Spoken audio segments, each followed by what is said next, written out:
Eomer is a tier 2 cavalry commander who is, in my estimation, a slightly better version of Eowyn. So stick around in this video to check out why it is that I think Eomer seems like a pretty solid investment and the best equipment and also points that you can use.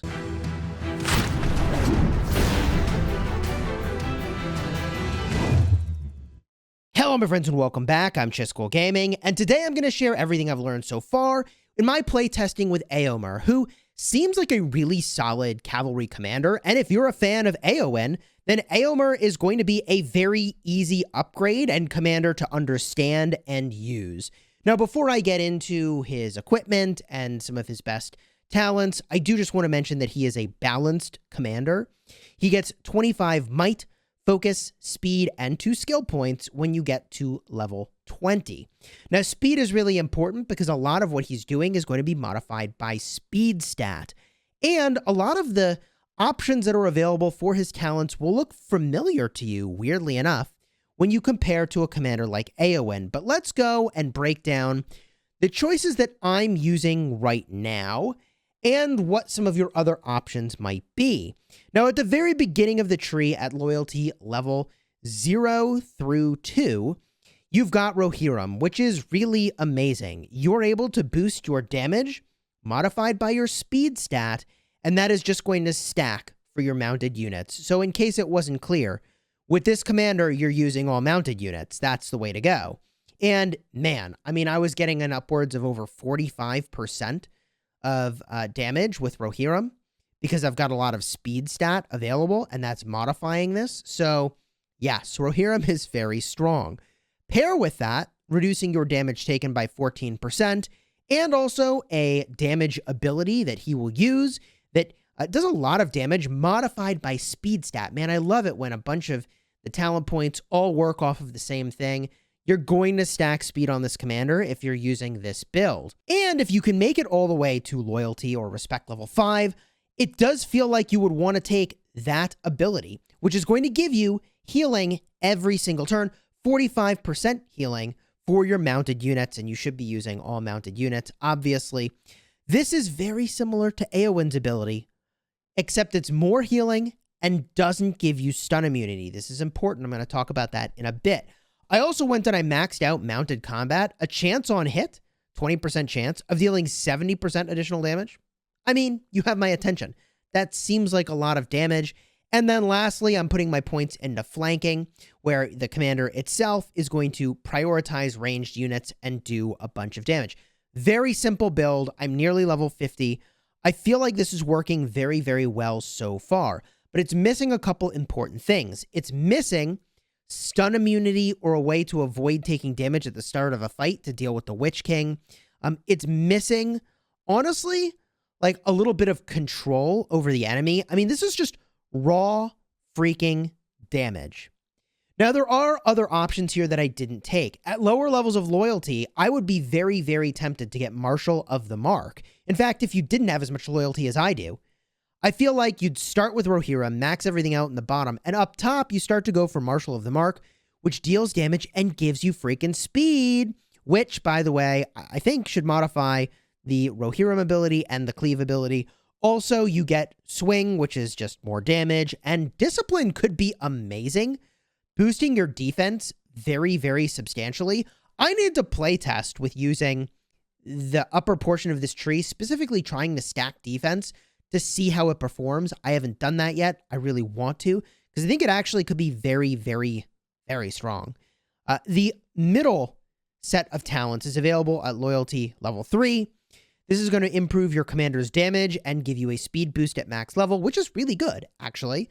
If you only had him at loyalty level 3, starting with Rohirrim and making your way over here seems pretty good because you are boosting your speed when you max this out, and the other stuff you're doing is improved by speed stat. In addition, you've got more abilities here that do damage. Call the Weak targets the thing with the least defense and deals a bunch of physical damage. Attack the Vitals deals a bunch of damage and has a chance to do even more damage if you're really lucky.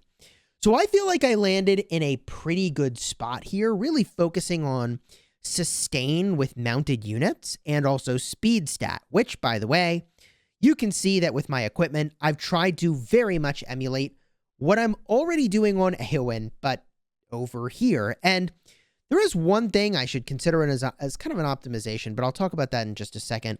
I am using the cutlass, again, the same basic thing that I've got on Eowyn.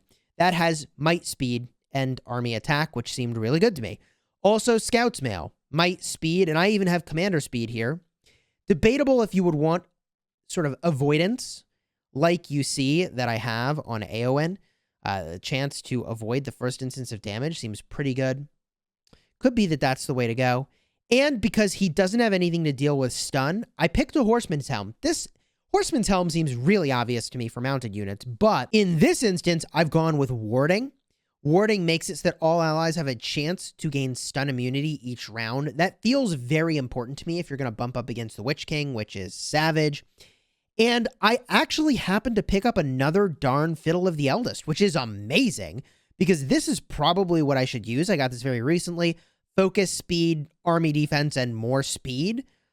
Resource gathered kind of sucks as the modifier, but for now, I'm sticking with what I've already got, which is Hithlane, because it's improved quite a bit. It's a 2-star Hithlane, giving me 6 might, 9 focus, 1 army hit point, and Mend is pretty good. Every 2 rounds, 1 allied unit recovers 60% hit points. Honestly, pretty strong. Maybe the speed stats are worth it, but if I had maybe just like a better modifier on this Fiddle of the Eldest, it would be a better choice. Over here, I have allied melee units deal more damage. Like, that might be enough to tip me over, but that's what I've got for now.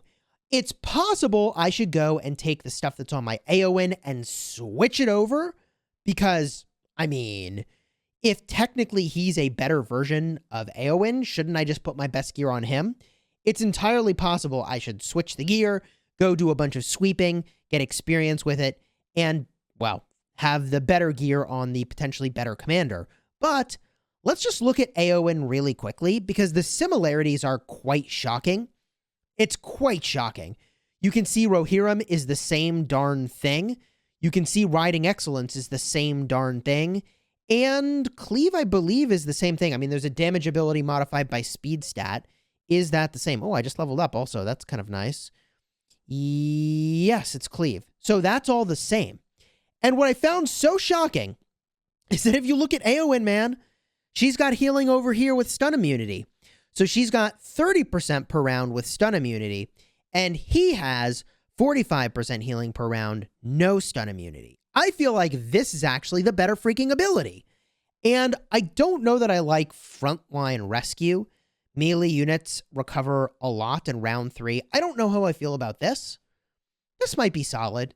It might be pretty solid. And lastly, Mend Damage Nobility. I actually find this to be very limiting. I'm not the biggest fan of that, to be perfectly honest. I'm going to drop my other point over here in Cleave for now. But I'm just showing you this as a comparison point for just how gosh darn similar these two are. It's actually shocking how similar they are. And I'm basically trading like the chance for extra damage here over focusing in on men units. And what's weird here is if we average out the amount of damage you're getting from mounted combat, I mean, a 20% chance to do 70% damage, like what would you expect the damage boost to be over time on average? And I know that this is not really realistic, because we're talking about a 10-turn battle. You might get really lucky, you might get really unlucky. I kind of like abilities that work like that, where sometimes you just pwn somebody and other times, I mean, it does nothing for you. I'm okay with the inconsistency. I like the burstiness and you know, like a PvP game. But if I just calculate the average damage you're gaining, I mean, did I do this correctly? I basically took 70% and I divided by 5, because 1 in every 5 turns, it's going to be active for one of your units. It's like a 14% damage boost to all your units. So comedically, freaking, if you can believe it, if you can go with all men, is Eowyn in a lot of ways maybe better? I find all of this to be very confusing. In fact, even what's going on over here in the middle is like just really, really similar. These two are really, really similar. And I almost wonder if maybe what will happen in Season 2 when you can get to respect level 10 and you can start to get some like new stuff, if that's going to sort of change the game here for what these commanders can do. I don't know.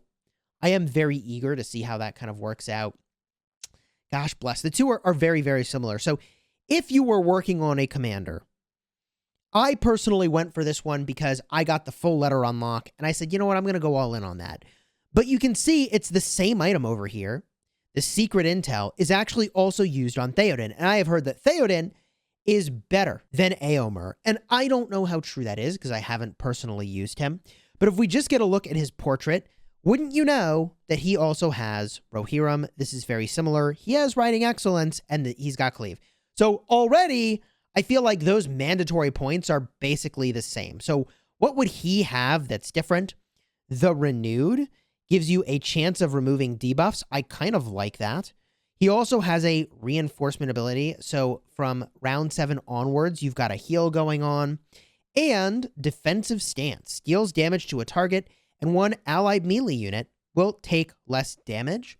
That all seems fine. He also has this healing ability, man. So he's got the same healing ability that Eomer has, but he's got it at respect level 3.